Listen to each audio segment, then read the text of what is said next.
Shalom sahabat Gebada, apa kabar hari ini? Senang sekali dapat bertemu dengan saudara-saudari semua dalam gerakan baca dengar Alkitab atau Gebada. Kemarin kita memulai perjalanan kita melalui kitab Hakim-Hakim, di mana kita menggali bagaimana Tuhan menunjuk seorang hakim atau pemimpin bangsa untuk menyelamatkan bangsa Israel yang seringkali terjebak dalam dosa dan pemberontakan. Kita juga menyaksikan bagaimana setiap siklus kemenangan dan kekalahan bangsa Israel terjadi setelah masa kepemimpinan hakim-hakim itu berakhir. Hari ini kita melangkah lebih dalam membaca Hakim-Hakim dari pasal 3 sampai pasal 5. Di pasal 3, kita diperlihatkan bahwa Tuhan membiarkan bangsa-bangsa asing menaklukkan Israel sebagai suatu cobaan. Hal ini memungkinkan iman dan ketaatan bangsa Israel diuji. Namun disayangkan bangsa itu tidak tetap setia kepada Tuhan dan akhirnya berpaling kepada penyembahan berhala. Sebagai konsekuensinya, Tuhan menyerahkan mereka ke dalam tangan penindas. Tetapi di tengah-tengah keputusasaan, Tuhan tidak meninggalkan umat-Nya. Dia tetap memilih dan meneguhkan para hakim untuk penyelamatan bangsa Israel dari perbudakan dan penindasan. Otniel sebagai hakim pertama yang dipilih oleh Tuhan, memberikan kita gambaran tentang pentingnya memiliki pemimpin yang dipenuhi oleh Roh Tuhan. Melalui tangan Otniel, Tuhan membawa umat-Nya kembali kepadanya, namun setelah kematiannya, umat Israel kembali ke dalam lingkaran dosa. Kemudian ketika Eglon memerintah Israel, datanglah Ehud, seorang hakim kidal yang tidak memandang kelemahannya sebagai suatu halangan. Sebaliknya dia menyadari bahwa kuasa Tuhan dapat bekerja melalui dirinya. Ehud mengandalkan kuasa Tuhan dan dengan keyakinan yang kuat, Ehud berhasil membawa kemenangan bagi bangsa Israel dengan mengalahkan bangsa Moab dan membawa perdamaian bagi Israel selama 80 tahun. Selanjutnya, kita diperkenalkan dengan Samgar, yang dengan keberanian dan kesetiaannya kepada Tuhan, mengalahkan 600 orang Filistin, meskipun dengan sarana yang sederhana, yaitu menggunakan tongkat penghalau lembu.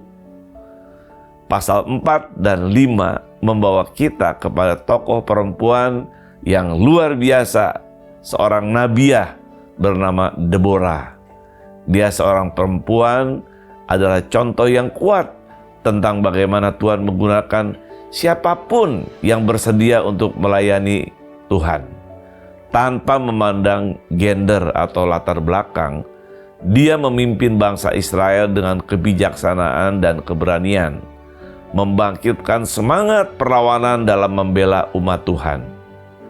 Melalui kitab Hakim-Hakim ini, kita belajar tentang pentingnya ketaatan kepada Tuhan, keberanian untuk bertindak, dan keyakinan bahwa Tuhan senantiasa menyertai umat-Nya bahkan dalam saat-saat yang paling gelap sekalipun. Marilah kita belajar dari kisah-kisah para hakim ini dan mengambil inspirasi untuk hidup dalam ketaatan kepada Tuhan dalam segala aspek kehidupan kita. Sekarang, mari kita membaca bersama-sama kitab Hakim-Hakim pasal 3 sampai 5 di dalam Gebada.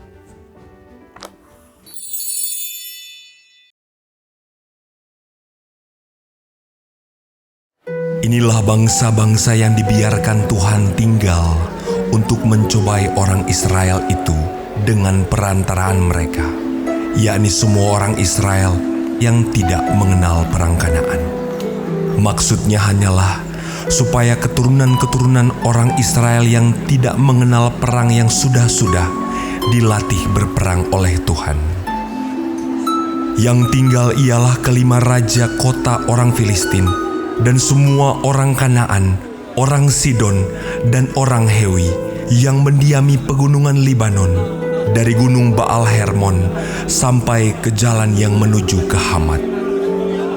Mereka itu ada di sana supaya ia mencobai orang Israel dengan perantaraan mereka untuk mengetahui apakah mereka mendengarkan perintah yang diberikan Tuhan kepada nenek moyang mereka dengan perantaraan Musa. Demikianlah orang Israel itu diam di tengah-tengah orang Kanaan, orang Het, orang Amori, orang Feris, orang Hewi, dan orang Yebus. Mereka mengambil anak-anak perempuan orang-orang itu menjadi istri mereka dan memberikan anak-anak perempuan mereka kepada anak-anak lelaki orang-orang itu, serta beribadah kepada Allah orang-orang itu. Orang Israel melakukan apa yang jahat di mata Tuhan. Mereka melupakan Tuhan Allah mereka dan beribadah kepada para Baal dan para Asyerah. Lalu bangkitlah murka Tuhan terhadap orang Israel, sehingga ia menjual mereka kepada Kushan-Rishathaim, raja Aram Mesopotamia, dan orang Israel menjadi takluk kepada Kushan-Rishathaim 8 tahun lamanya.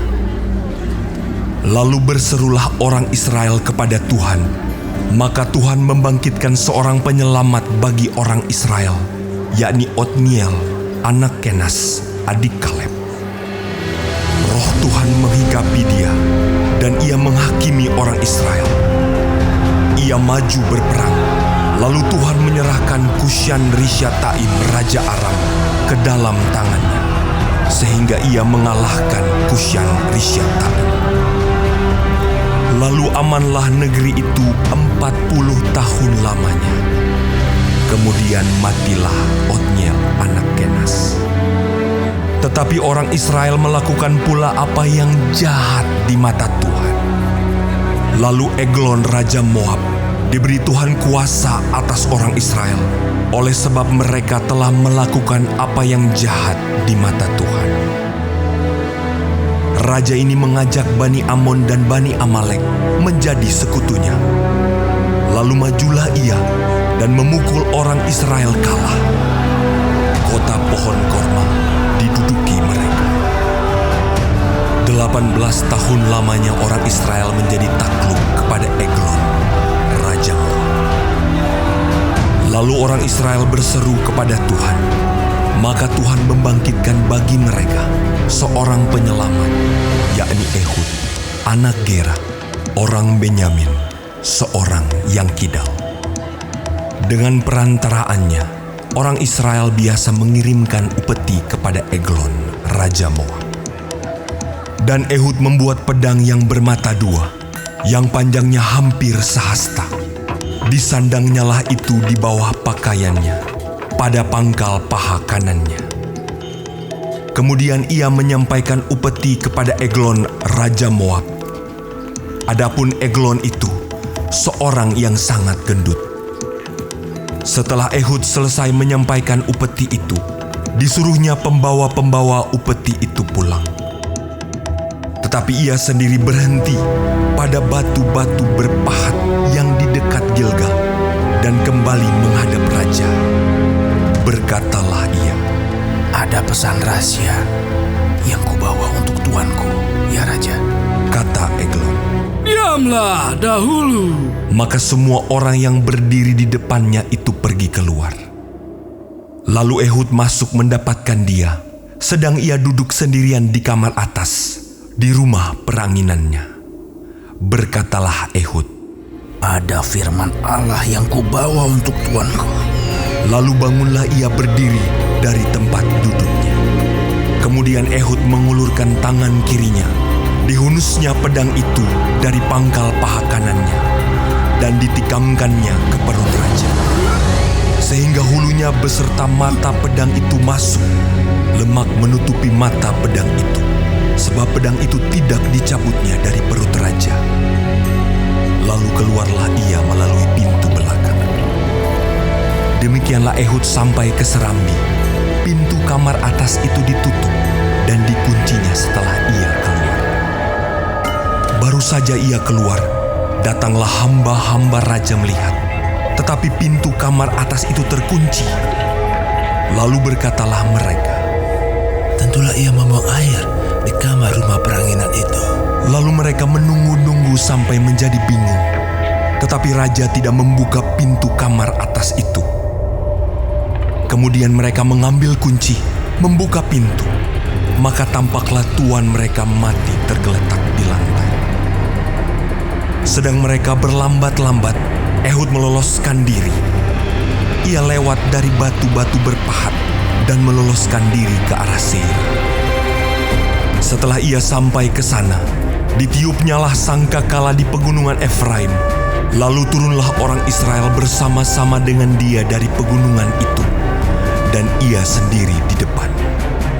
Berkatalah ia kepada mereka, Ikutlah aku, sebab Tuhan telah menyerahkan musuhmu, orang-orang Moab itu, ke dalam tanganmu. Maka turunlah mereka mengikuti dia. Lalu mereka merebut tempat penyeberangan sungai Yordan ke Moab, dan tidak seorang pun dibiarkan mereka menyeberang. Pada waktu itu, mereka menewaskan kira-kira 10.000 orang dari Moab. Semuanya orang yang tegap dan tangkas. Seorang pun tidak ada yang lolos. Demikianlah pada hari itu, Moab ditundukkan oleh Israel. Maka amanlah tanah itu 80 tahun lamanya. Sesudah dia, bangkitlah Samgar bin Anak. Ia menewaskan orang Filistin dengan tongkat penghalau lembu, 600 orang banyaknya. Demikianlah ia juga menyelamatkan orang Israel.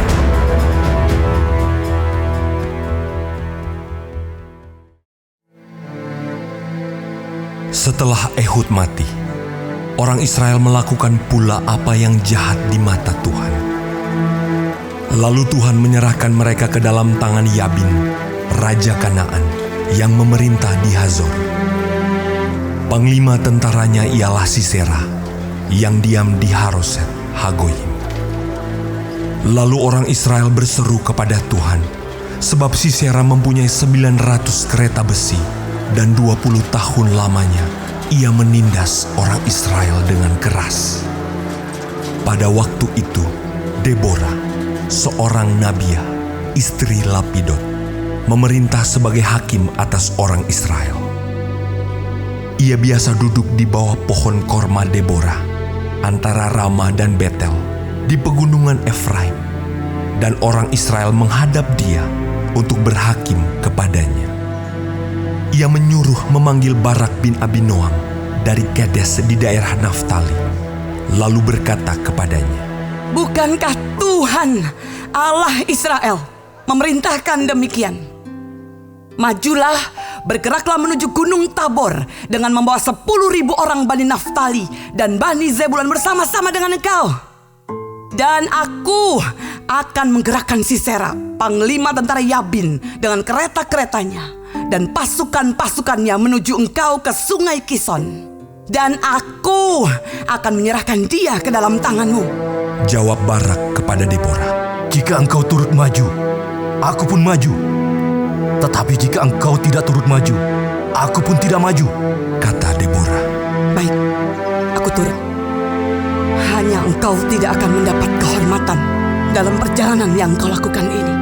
Sebab Tuhan akan menyerahkan Sisera ke dalam tangan seorang perempuan. Lalu Deborah bangun berdiri dan pergi bersama-sama dengan Barak ke Kedes. Barak mengerahkan suku Zebulon dan suku Naftali ke Kedes. Maka 10.000 orang maju mengikuti dia. Juga Deborah maju bersama-sama dengan dia. Adapun Heber, orang Keni itu, telah memisahkan diri dari suku Keni, dari anak-anak Hobab ipar Musa, dan telah berpindah-pindah memasang kemahnya, sampai ke pohon tarbantin di Zaanaim yang dekat Kedes. Setelah dikabarkan kepada Sisera bahwa Barak bin Abinoam telah maju ke Gunung Tabor, dikerahkannyalah segala keretanya, 900 kereta besi, dan seluruh rakyat yang bersama-sama dengan dia, dari Haroset Hagoyim ke sungai Kison. Lalu berkatalah Deborah kepada Barak, Bersiaplah, sebab inilah harinya Tuhan menyerahkan Sisera ke dalam tanganmu. Bukankah Tuhan telah maju di depan kamu? Lalu turunlah Barak dari Gunung Tabor, dan 10.000 orang mengikuti dia. Dan Tuhan mengacaukan Sisera serta segala keretanya dan seluruh tentaranya oleh mata pedang di depan Barak, sehingga Sisera turun dari keretanya dan melarikan diri dengan berjalan kaki. Lalu Barak mengejar kereta-kereta, dan tentara itu sampai di Haroset Hagoyim, dan seluruh tentara Sisera tewas oleh mata pedang. Tidak ada seorang pun yang tinggal hidup. Tetapi Sisera dengan berjalan kaki melarikan diri ke kemah Yael, istri Heber, orang Keni itu. Sebab ada perhubungan baik antara Yabin, Raja Hasor, dengan keluarga Heber, orang Keni itu. Yael itu pun keluar mendapatkan Sisera dan berkata kepadanya, "Singgahlah tuanku, silakan masuk. Jangan takut." Lalu singgahlah ia ke dalam kemah perempuan itu, dan perempuan itu menutupi dia dengan selimut. Kemudian berkatalah ia kepada perempuan itu, Berilah kiranya aku minum air sedikit. Aku haus. Lalu perempuan itu membuka kirbat susu, diberinyalah dia minum, dan diselimutinya pula. Lagi katanya kepada perempuan itu, Berdirilah di depan pintu kemah. Dan apabila ada orang datang dan bertanya kepadamu, ada orang di sini, maka jawablah, tidak ada. Tetapi Yael, istri Heber, mengambil patok kemah, diambilnya pula palu, mendekatinya diam-diam. Lalu dilantaknyalah patok itu masuk ke dalam pelipisnya, sampai tembus ke tanah. Sebab ia telah tidur nyenyak karena lelahnya. Maka matilah orang itu. Pada waktu itu muncullah Barak yang mengejar Sisera. Keluarlah Yael mendapatkan dia dan berkata kepadanya, "Mari, aku akan menunjukkan kepadamu orang yang kau cari itu." Lalu masuklah Barak ke dalam, dan tampaklah Sisera mati, tergeletak dengan patok dalam pelipisnya. Demikianlah Allah pada hari itu menundukkan Yabin Raja Kanaan di depan orang Israel. Dan kekuasaan orang Israel kian keras menekan Yabin, Raja Kanaan, sampai mereka melenyapkan Yabin, Raja Kanaan itu.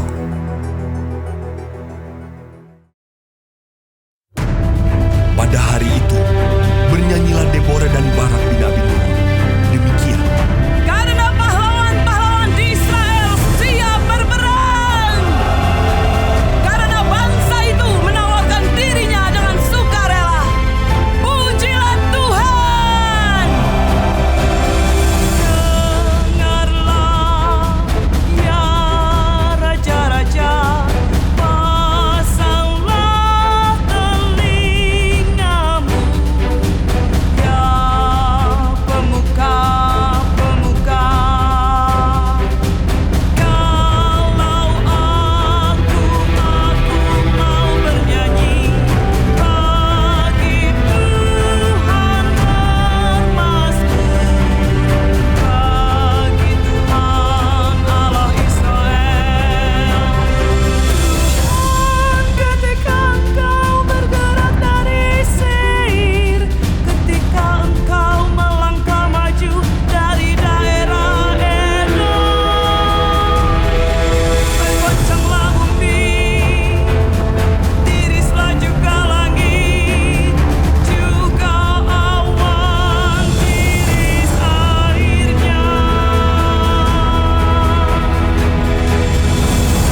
dalam zaman Samgar bin Anat, dalam zaman Yael, kafilah tidak ada lagi, dan orang-orang yang dalam perjalanan terpaksa menempuh jalan yang berbelit-belit.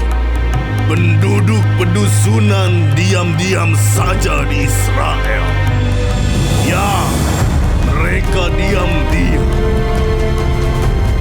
Sampai engkau bangkit, Deborah. Bangkit sebagai ibu di Israel. Ketika orang memilih Allah baru, maka terjadilah perang di pintu gerbang. Sesungguhnya perisai ataupun tombak tidak terdengar di antara 40.000 orang di Israel. Hatiku tertuju kepada para panglima Israel, kepada mereka yang menawarkan dirinya dengan sukarela di antara bangsa itu.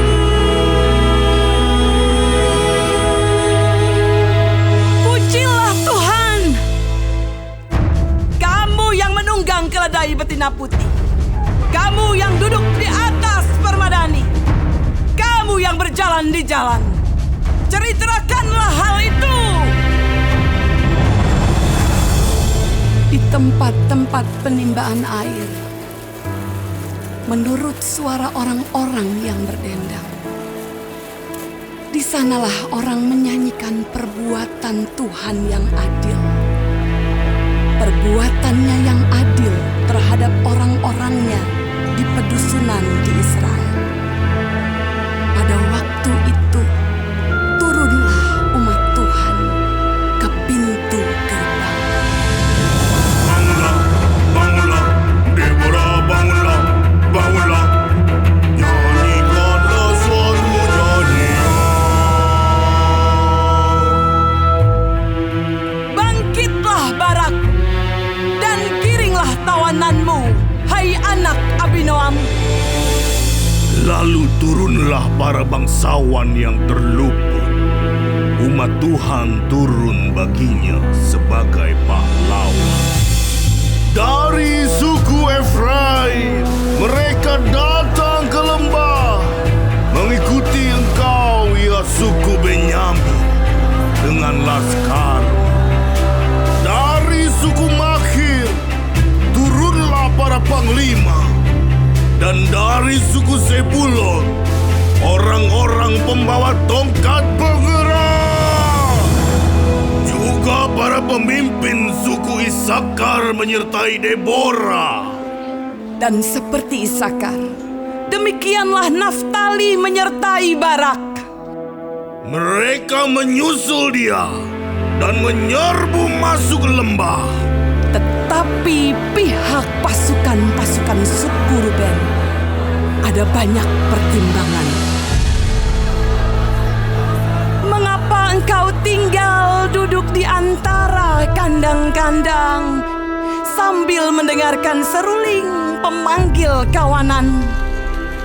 Di pihak pasukan-pasukan suku Ruben ada banyak pertimbangan. Orang Gilead tinggal diam di seberang sungai Yordan. Dan suku Dan, mengapa mereka tinggal dekat kapal-kapal? Suku Asher duduk di tepi pantai laut, tinggal diam di teluk-teluknya. Tetapi suku Zebulon ialah bangsa yang berani mempertaruhkan nyawanya. Demikian juga suku Naftali di tempat-tempat tinggi di padang. Raja-raja datang dan berperang, Pada waktu itu, raja-raja Kanaan berperang dekat Taanak pada mata air di Megido.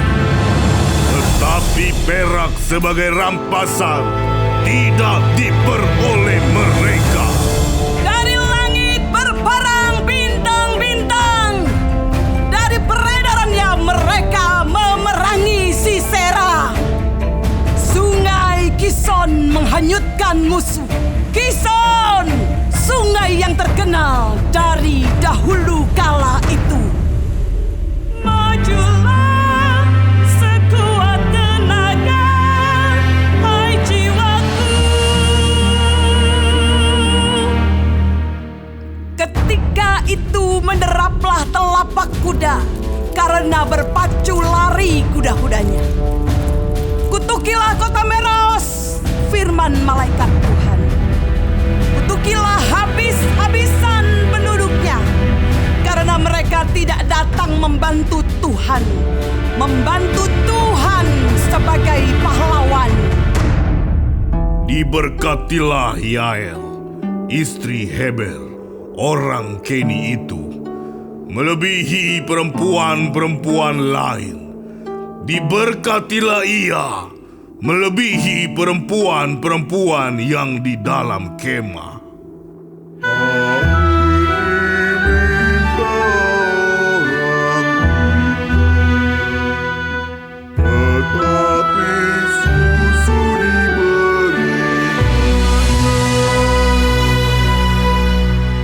Dalam cawan yang indah disuguhkannya dadi. Tangannya diulurkannya mengambil patung. Tangan kanannya mengambil tukul-tukulan. Dipukulnya Sisera, dihancurkannya kepalanya, diremukkan dan ditembusnya pelipisnya. Dekat kakinya, orang itu rebah, tewas tergeletak. Dekat kakinya, orang itu rebah dan tewas. Di tempat ia rebah, di sanalah orang itu tewas digagahi. Dari jendela, Ibu Sisera menjenguk dan berseru dari tingkap. Mengapa keretanya tak kunjung datang? Mengapa kereta-keretanya